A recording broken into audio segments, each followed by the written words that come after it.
되는 거고 또 이 사람에 대한 이 거주자에 대한 화재 안전성을 보장하는 그러한 결과를 가져오게 되는 거죠. 스프링클러는 외국이든 국내든 신뢰도라는 게 스프링클러 자체가 신뢰도가 90%가 넘습니다. 그러니까 10번 중에 9번은 초기 진화를 확실히 할 수 있다는 거거든요. 용인 아파트 주차장에서 이렇게 스프링클러가 작동했다면 큰 피해는 막을 수 있을 텐데 아파트의 소방 설비는 왜 작동하지 않았던 걸까? 혹시 이곳에서도 관리를 소홀히 한 건 아닌지 아파트 관리사무소를 찾았습니다. 여기에 뭐가 감지가 됐었네. 뭐 울리긴 했습니다. 감지를 할 수 있는 기판이 있는데 그 기판이 화재나 충격에 의해서 타는 바람에 전혀 아까 방송도 안 됐고 스프링클러도 터지지 않았고 하는 문제가 생겼었던 거죠. 이게 그런 기판입니다. 이게 다 탔었다고? 네, 예, 이 안에 예, 저 뒤에 보면 선으로 연결되는데 선 같은 것들이 다 탔죠. 화재 초기의 충격 때문에 작동도 되기 전에 모두 고장이 났다는 겁니다. 천둥만 쳐도 세밀한 거는 다 나가듯이 그 화재 난 게 아마 충격에 의해서 이게 나간 걸로 그렇게 판정이 되고 있습니다. 그러면 원래 불 날 때 작동을 해야 되는 건데 불 때문에 작동이 안 돼. 그렇습니다. 예.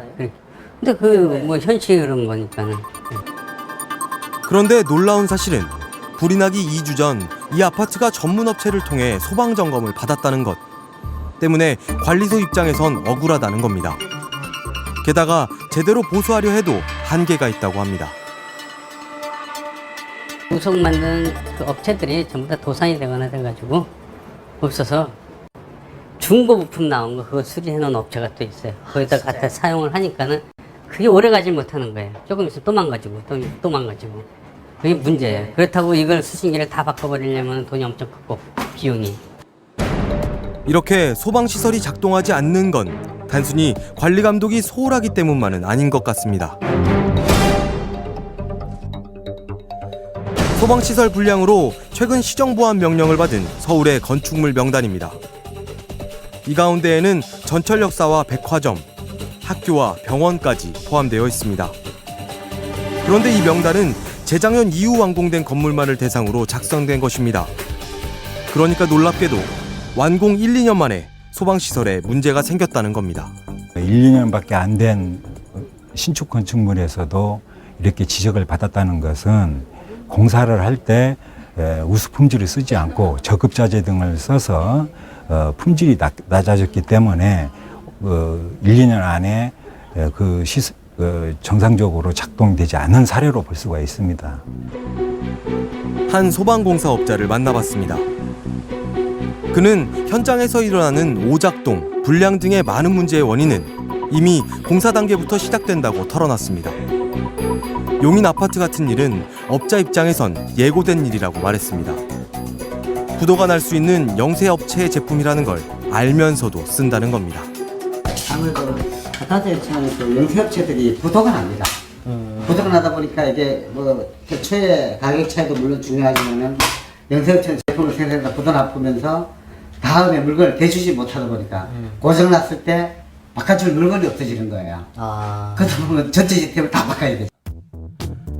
그도 저렴한 제품으로만 공사를 하다 문제가 생긴 적이 있다고 합니다.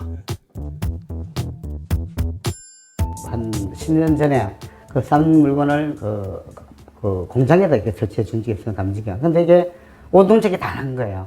근데 그 높이가 그 한 8m 정도 되다 보니까 나중에 공장 기계는 다 설치됐고 그 설비는 오동적이라는 판명됐고 그럼 저희도 이제 바꿔줘야 되는데. 업자는 적자를 보지 않기 위해 어쩔 수 없는 일이라며 한숨을 내쉬었습니다. 안 좋죠, 아무래도. 이게 이 시설이라고 하는 게 한번 해놓으면 우리 재산과 인명을 지켜줘야 되는데 이게 언제 어릴 때 오도적이 나서 피해를 줄지 모르는데 저희들이 또 적자 보고 공사할 수도 없는 거고 좀 안 좋죠. 확인해야 할 건 두 가지입니다. 정말 저가 제품에 문제가 있는지 그리고 실제 공사 단가가 낮은지입니다. 그런데 가격과 상관없이 시중에 유통되는 소방 설비들은 한국소방산업기술원의 검정을 통과한 것들입니다. 형식 승인을 할 때는 다양한 시험을 하게 됩니다. 이 제품의 기능성 테스트도 하게 되지만 또 우리나라가 사계절을 갖고 있으니까 저온에서도 견디고 작동을 해야 되고 또 여름엔 40도씩 되는 온도에서도 견뎌야 되거든요. 그런 데에서 적응성이 있는가도 봐야 되고 또 진동이라